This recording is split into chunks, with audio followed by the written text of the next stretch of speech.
তাহলে আমাদের দায়রা আদালতে যে স্টেপগুলো আছে, স্টেপগুলো কে বলতে পারো? যে কোনো একজন বলেন কি?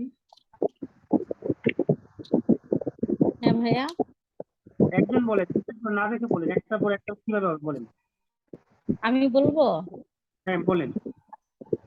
আচ্ছা, ফার্স্টে হচ্ছে 65 এতে বলা আছে যে দায়রা আদালতের মামলাগুলো পরিচালনা করবে পাবলিক প্রসিকিউটর। আর হ্যাঁ হচ্ছে দেন। 65 বিতে বলা আছে যে পাবলিক প্রসিকিউটর মামলাটা হচ্ছে স্টার্ট করবে। আর হচ্ছে 65 সিতে বলা আছে যে হচ্ছে মামলার সকল ডকুমেন্ট গুলো দেখবে এবং মামলা যদি পরিচালনা করার জন্য কোনো গ্রাউন্ড না থাকে সেক্ষেত্রে মামলাটা ডিসচার্জ হয়ে যাবে। ঠিক এটা আছে। হচ্ছে 241 এর এ রিলেটেড, না, মানে এর সঙ্গে 261 এও রিলেটেড। 241 এর এ। না, আমি যেটা পড়াচ্ছি যে ম্যাজিস্ট্রেট না, দায়রা বলছি, দায়রা। না ভাই, আমি বলছি যে দায়রা 265 সি এবং 265 এ রিলেটেড না। হ্যাঁ রিলেটেড, কিন্তু দায়রাটা হচ্ছে হ্যাঁ 265 সি আর ম্যাজিস্ট্রেটটা হচ্ছে হ্যাঁ 265 এ। আমরা এখন শুধুমাত্র হ্যাঁ হ্যাঁ। পড়বো আগে দায়রাটা। আচ্ছা ঠিক আছে। তারপরে হচ্ছে ডিতে বলা আছে হচ্ছে যে যদি চার্জ গঠন করবে, এখানে গ্রাউন্ড যদি থেকে থাকে, ওই যে মামলা যে শুনানি গুলো আছে এগুলো শোনার পরে যদি দেখে গ্রাউন্ড আছে সেক্ষেত্রে চার্জ গঠন করবে, ডিতে বলা আছে। আচ্ছা। এবং ইতে বলা আছে হচ্ছে যদি হচ্ছে এই দোষগুলো স্বীকার করে থাকে তাহলে সেক্ষেত্রে হচ্ছে দণ্ড প্রদান করবে। হুম। আর হচ্ছে চতে বলা আছে হচ্ছে যদি দোষ স্বীকার না করে থাকে সেক্ষেত্রে হচ্ছে একটা ডেট দিবে প্রসিকিউশন। হুম। আর এক্ষেত্রে যদি আসামি যদি দোষ স্বীকার না করে থাকে সেক্ষেত্রে এটা দেবে। আর হচ্ছে সতে বলা আছে হচ্ছে স্বাক্ষর হচ্ছে উপস্থাপন করবে এবং প্রসিকিউশন এটা শুনানিটা গ্রহণ করে থাকবে। আর যদি হচ্ছে এই বর্কি জতে বলা আছে যদি খালাস করে দিবে, যদি এক্ষেত্রে কোনো দোষ না থেকে থাকে সেক্ষেত্রে খালাস করে দিবে বর্কি জ অনুযায়ী। আর হচ্ছে ঝতে বলা আছে হচ্ছে যদি আসামি পক্ষ যদি দোষী হয়ে থাকে সেক্ষেত্রে তাকে আত্মপক্ষ সমর্থনের একটা হচ্ছে সুযোগ দেওয়া হবে। এবং যদি সে যদি কোনো লিখিত বয়ান দিয়ে থাকে সে বয়ানগুলো হচ্ছে নথিভুক্ত করা হবে। তারপরে তারপরে হচ্ছে ইহতে বলা আছে হচ্ছে উম আর্গুমেন্টের কথা বলা আছে হচ্ছে, ইওতে আর্গুমেন্টের কথা বলা আছে যে আসামি পক্ষের সাক্ষীগণের জবানবন্দি নেবে এবং পাবলিক প্রসিকিউটরের আর অভিমত পেশ করবে এবং আর্গুমেন্ট দিবে এটা শোনার পরে। আর আচ্ছা। হচ্ছে টতে বলা আছে জাজমেন্টের কথা, মানে তারপর জাজমেন্ট হবে এক্ষেত্রে যদি হয় ডিসচার্জ হয়ে যাবে যদি কোনো দোষ স্বীকার যদি মানে দোষ স্বীকার যদি না হয়ে থাকে, সে যদি দোষী না হয় সেক্ষেত্রে জাজমেন্ট দেবে, ডিসচার্জ দিয়ে দিবে, আর যদি হয়ে থাকে তাহলে অ্যাকুইটাল হয়ে যাবে। আর এলে বলা হচ্ছে যদি পূর্বে দণ্ডপ্রাপ্ত হয়ে থাকে সেটা তালিকাভুক্ত করা হবে। তো এটা ছিল আমাদের দায়রা আদালতের ট্রায়াল ব্যবস্থা। তো আমরা যেটা যেভাবে করতেছি আপনারা সবাই মনে রাখবেন, আমরা এখন ভেঙে ভেঙে পড়বো বিভিন্ন জায়গা থেকে, প্লেস থেকে। আমরা প্রথমত যেটা দেখছিলাম ম্যাজিস্ট্রেট ট্রায়াল এবং সামারি ট্রায়াল, এবং আরেকটা দেখছিলাম হচ্ছে দায়রা ট্রায়াল। আজকে আমরা যে চ্যাপ্টারটা দেখবো সেই চ্যাপ্টারটা আপনারা লক্ষ্য করেন, আমি শেয়ার করছি। চ্যাপ্টারটার নাম হচ্ছে 31তম চ্যাপ্টার। 31তম চ্যাপ্টার, 104। এটা হচ্ছে আপিল রিলেটেড বিষয়। আমরা ভিতরে আর দেখবো না, আমরা ভিতরে দেখতেছি না, বাইরে দেখতেছি যে আপিল রিলেটেড যে বিষয়গুলো। দেখেন আপিল 31তম চ্যাপ্টার। আপিলের চ্যাপ্টার 31তম, 404 থেকে শুরু করে 431 পর্যন্ত। 404 থেকে 404 থেকে শুরু করে 431 পর্যন্ত চ্যাপ্টার। এটাকে আমরা আপিল সংক্রান্ত বিষয়গুলো আলোচনা করবো। আমরা প্রথমত শিরোনাম পড়বো, দেন আমরা ভিতরে পড়বো। আপনারা লক্ষ্য করেন 404 নাম্বার, 31তম না 33তম? এটা হচ্ছে 31তম। 31তম, 404 পাইছি। হ্যাঁ 31 এক 10 10 10 1, মানে অর্থাৎ 31। 404 থেকে শুরু। তো প্রথমেই বলা হচ্ছে কোনো আপিল করা যাবে না, আছে না? নো আপিল টু লাইন লেখা আছে। জি ভাই। নো আপিল টু লাইন মানে কি? আপিল করা যাবে না। কখন যাবে না? Unless otherwise provided. এই আইনে যেগুলো বর্ণনা করা আছে সেগুলো ছাড়া অন্য কোনো ক্ষেত্রে আপিল করা যাবে না। তাহলে মনে হয় আমরা আমি এখান কি থেকে জানি হেডলাইন পড়বো না ভিতরে পড়বো? শুধু হেডলাইন। আচ্ছা, তাহলে সূচি বের করলেই তো হবে না? আমি আগে আপনাদের হেডলাইন গুলো পড়াচ্ছি, প্রত্যেকটা বইয়ের হেডলাইন পড়ানোর পরে আমি ভিতরে পড়াবো আপনাদের। আমি চাচ্ছি বইটা আগে আপনাদের মাঝে কিছুটা হলো, বইটা আপনাদের মাঝে আগে যাক। দেখেন, তাহলে একটা আপিল করা যাবে না বলে দিচ্ছি, তবে কোন ক্ষেত্রে করা যাবে, যেগুলো স্পেসিফিক ভাবে বলে দেওয়া থাকবে সেগুলোর ক্ষেত্রে আপিল করা যাবে। 405-এ দেখেন, 405-এ বলা আছে আপিল করা যাবে যখন একটা আদেশ রিজেক্ট হবে, যখন একটা অর্ডার রিজেক্ট হবে তখন আপিল করা যাবে। এই অর্ডারটা কিসের? প্রকৃত সম্পত্তি। পুনরুদ্ধার। প্রকৃত সম্পত্তি পুনরুদ্ধার করার জন্য কোন একটা অ্যাপ্লিকেশন করা হয়েছিল, সেই অ্যাপ্লিকেশনটা রিজেক্ট করে দিয়ে তখন আমরা এটার এগেনস্টে আপিল করতে পারি।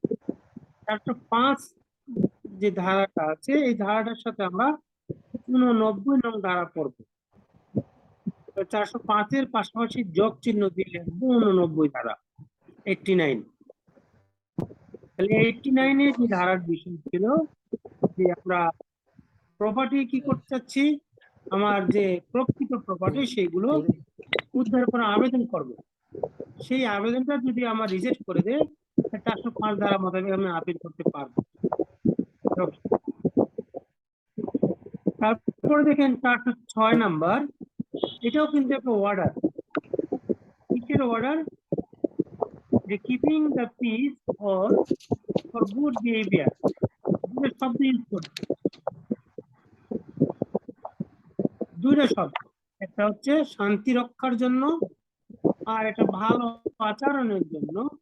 যদি কেউ সিকিউরিটি মানে জামানত চায়, এই সম্পর্কে যদি কোনো আদেশ দেয়, আদেশ দিতে পারে আদালত, দিতে পারে ম্যাজিস্ট্রেট, নির্বাহী ম্যাজিস্ট্রেট বা ডিস্ট্রিক্ট ম্যাজিস্ট্রেট, তাহলে এই আদেশটার এগেনস্টে আমরা আপিল করতে পারবো। এই সম্পর্কে বলা আছে 118 নং ধারাতে। তাহলে এর সাথে আমরা যোগ করবো 118 নং ধারা, 106 প্লাস 118। এরপরে চলে যান, দেখেন 106-এর এটাও কিন্তু একটা অর্ডার।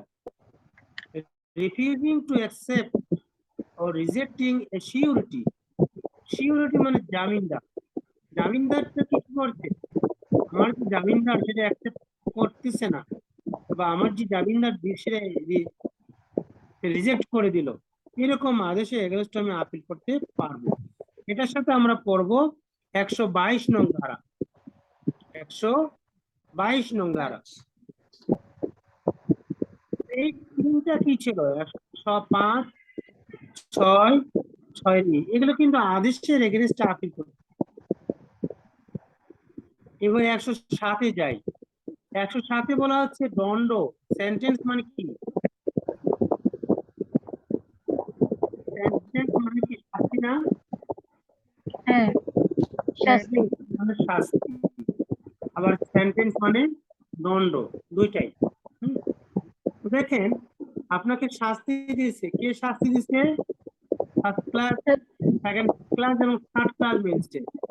সেকেন্ড ক্লাস এবং থার্ড ক্লাস ম্যাজিস্ট্রেট যদি শাস্তি দিয়ে থাকে, তাহলে এরকম শাস্তির এগেনস্টে কি করা যাবে? আপিল করা যাবে। আপিল করা যাবে। কার কাছে করা যাবে? Chief judicial magistrate. Chief judicial ম্যাজিস্ট্রেটের কাছে করা যাবে। দেখেন 408 নম্বর, এটাও কিন্তু দণ্ড। এখানে বলা হচ্ছে জয়েন্ট সেশন জাজ এবং ফার্স্ট ক্লাস ম্যাজিস্ট্রেট, এরা যদি কোনো দণ্ড দেওয়া থাকে, দণ্ড দিয়ে থাকে, সেই দণ্ডগুলো আপিল করবে কোথায়? দায়রা আদালত। দায়রা আদালতে। এদের দণ্ডগুলো দায়রা আদালতে। তবে এই ধারাতে দুটো ব্যতিক্রম আছে, ব্যতিক্রম আছে। কি কি ব্যতিক্রম? যদি দণ্ডবিধির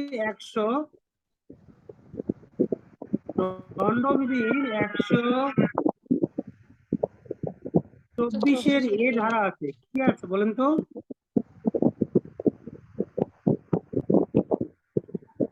দণ্ডবিধির হচ্ছে ইয়ে ধারা না, হচ্ছে রাষ্ট্রদ্রোহী। 84 হচ্ছে রাষ্ট্রদ্রোহী। তো এটা রাষ্ট্রদ্রোহী মামলা যদি কোনো ম্যাজিস্ট্রেট বিচার করে, তবে এটা আপনার হাইকোর্টে আপিল করতে হবে।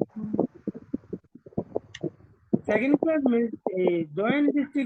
জয়েন্ট সেশন জাজ যদি 5 বছরের বেশি শাস্তি দিয়ে থাকে, তাহলে আপিল হবে হাইকোর্ট ডিভিশনে। তাহলে 104 নং 8 নং ধারাতে ব্যতিক্রম আছে 2টা পয়েন্ট। 410 নং ধারাতে যাই আমরা, appeal from court of session. Court of session মানে কি? দায়রা না, আদালত। 8 এর পর 10, 8 এর পর 10 এ যাবো গিয়ে নাকি? 8 এর পর 10 করবো, 9 করার দরকার নেই। হ্যাঁ, 8 এর পর 10 হবে। দেখেন, কোর্ট অফ সেশন।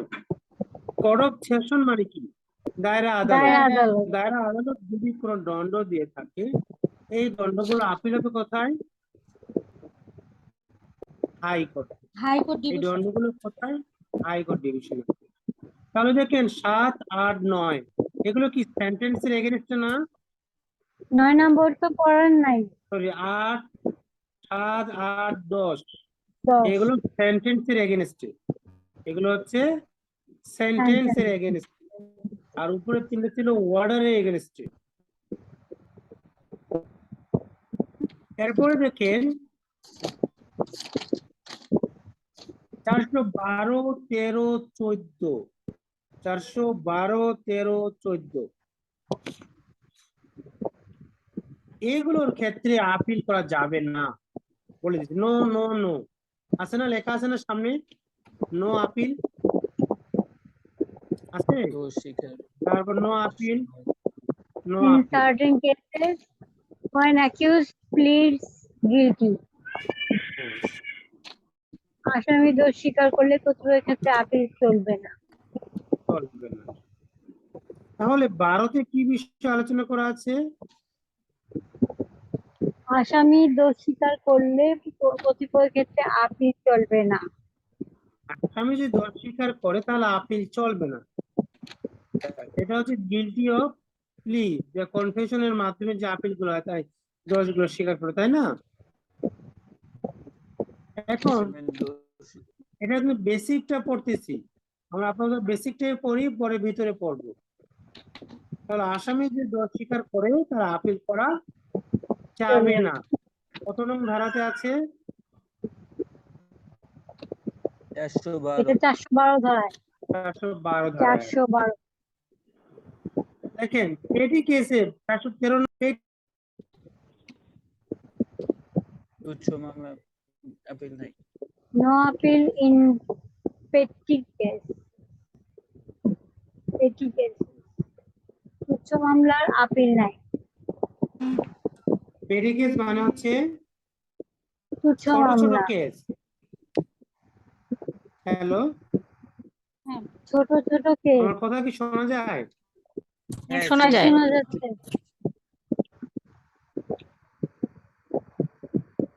হ্যালো, কথা কি শোনা যাচ্ছে?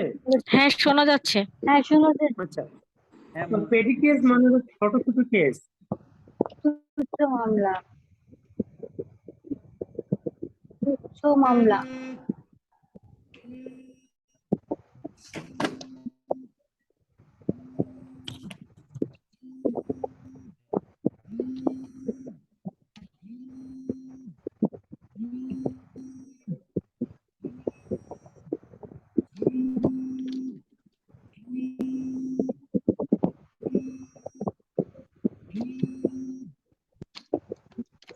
ওকে, পেটি কেস। পেটি কেস বলতে কোন কোন কেসগুলোকে বুঝি?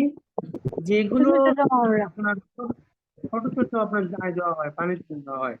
যেমন 1 মাস পর্যন্ত দায়রা আদালত পানিশমেন্ট দিল, তারপরে হচ্ছে আপনার 50 টাকা পর্যন্ত জরিমানা 50 করলো। টাকা জরিমানা করবে। ছোটগুলোর ক্ষেত্রে এগুলো আপিল করা যাবে না। আমরা ভিতরে পড়বো, দেখেন। তারপরে সামারি ট্রায়াল। সামারি ট্রায়ালের মাধ্যমে no appeal from certain summary conviction.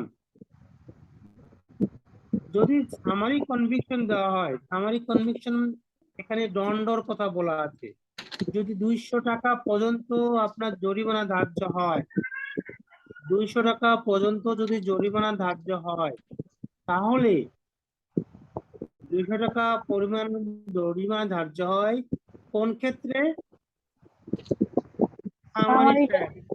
তাহলে সেক্ষেত্রে আপিল করা যাবে না। তাহলে সামারি ট্রায়াল আপিল হয়, তবেই 200 টাকা পর্যন্ত জরিমানা হলে আপিল করা যাবে না। এই পর্যন্ত আমরা এখানে গেলাম। এরপরে আমরা চলে যাব হচ্ছে 17 নম্বর ধারায়। 17 নম্বর ধারাতে বলা আছে আপিল কোন ক্ষেত্রে appeal? In case of acquittal. তাহলে একুইটালের এগেইনস্টে আপিল করা যাবে। ধারা নং কত? 417 17। খালাসের ক্ষেত্রে আছে 417। একে আমরা আবার মাঝে মাঝে সেকেন্ড আপিলের ধারাও বলি। এই ধারাটা দুইটা বিষয় আছে, ফার্স্ট আপিল এবং সেকেন্ড আপিল। তাহলে এই ধারার বিষয়বস্তু দুইটা আছে, একটা ফার্স্ট আপিলের বিষয় আছে এবং সেকেন্ড আপিলের বিষয় আছে, সেটা আমরা পরে দেখব। তাহলে এখন আমরা দেখতেছি 417তে কি বিষয় আলোচনা করা আছে? সেকেন্ড আপিলের কথা, শুধুমাত্র ফার্স্ট আপিলও আছে, সেকেন্ড আপিল আছে। বিষয়টা কি? বিষয়টা হচ্ছে খালাস। খালাসের এগেইনস্টে আপিলের বিষয় আলোচনা করা আছে। এরপরে চলে যাচ্ছি 417 এ, appeal against equivalency of sentence. Inequivalency of sentence মানে অপর্যাপ্ত দণ্ড যদি দেওয়া হয়, এটার এগেইনস্টে আপিল করা যাবে। এটাকেও আমরা সেকেন্ড আপিলের ধারা বলি। 417 এবং 417 এ দুইটাই হচ্ছে সেকেন্ড আপিলের ধারা। ওকে, এরপরে চলে যাব 418। একটা আপিলের বিষয়বস্তু কি হয়, কোন বিষয়ে আমরা আপিল করতে পারি? এখানে বলা আছে দুইটা বিষয়ে আপিল করা যায়। একটা বিষয় হচ্ছে ম্যাটার অফ ল, আর একটা হচ্ছে ম্যাটার অফ ফ্যাক্ট। দুইটা বিষয়ে আপিল করতে পারবো। 419 এবং 420 এটা বলা হচ্ছে আপিলের পিটিশন। 419 এবং 420 আপিলের পিটিশনে কিভাবে করতে হবে এই বিষয়ে বলা আছে। 419টা আমরা দেখবো যে পিটিশন অফ আপিল। এখন যখন আপিল করা হয়, এই পিটিশনার জেলের বাইরে থাকে, সেক্ষেত্রে উনি আপিল করবে। আর 420-এ বলা হচ্ছে এটা অ্যাপিলেন্ট ইন জেল। যখন আপিলকারী জেলের মধ্যে থাকবে, তখন কিভাবে আপিল করতে হবে সেই বিষয়ে 420-এ আছে। এটা একটা বিষয়। 419 418-তে বলা আছে যে আপিলের বিষয়বস্তু কি কি। একটা আছে ম্যাটার অফ ফ্যাক্ট আর একটা ম্যাটার অফ ল। এরপরে দেখেন, এই যে আপিলের দরখাস্ত করলেন, এই দরখাস্তটা আপনার 421 অনুযায়ী ডিসমিস হয়ে যেতে পারে। 419 বা 420 অনুসারে যদি আপিলের দরখাস্ত করলেন, 421 অনুসারে ডিসমিস হয়ে যেতে পারে। সামারি ডিসমিস অফ আপিল, এটা ডিসমিস হয়ে যেতে পারে। ওকে, তো এরপরে যদি ডিসমিস যদি না হয়, সেক্ষেত্রে আপনার নোটিশ দেওয়া হয়। নোটিশ অফ আপিল, আপিলের নোটিশ দেওয়া হয় 422। আমরা মনে রাখবো আপিল নোটিশ কত ধারায় আছে? 422। 423 বলতে আপিল আদালতের কি কি পাওয়ার থাকবে, সেই পাওয়ার। 423 হচ্ছে একটা আপিল আদালতের আমরা কি কি পাওয়ার ইউজ করব। ওকে, এরপরে দেখেন 422 এরপরে আমরা দেখবো হচ্ছে সরাসরি 426। এখানে বলা হয়েছে যে যখন কেউ কারো রায় হয়ে যায়, সেন্টেন্স হয়ে যায়, সেক্ষেত্রেও হাজতকে এই ধারা মোতাবেক জামিন পাওয়া যাবে। এই ধারা মোতাবেক তার আপিলের আবেদন করা যাবে। 427-এ দেখেন, এখানে আপনার ইকুইটাল যখন দেওয়া হয়, পরবর্তী ওনাকে আবার অ্যারেস্টও করা যাবে, আপিলে অ্যারেস্টও করা যাবে। ইকুইটালের এগেইনস্টে যদি আপিল করা হয়, তারপরে উনি অ্যারেস্টও করা যাবে। 28 এবং 29 এখানে প্রসিডিওর আছে। আপিল আদালত যদি কখনো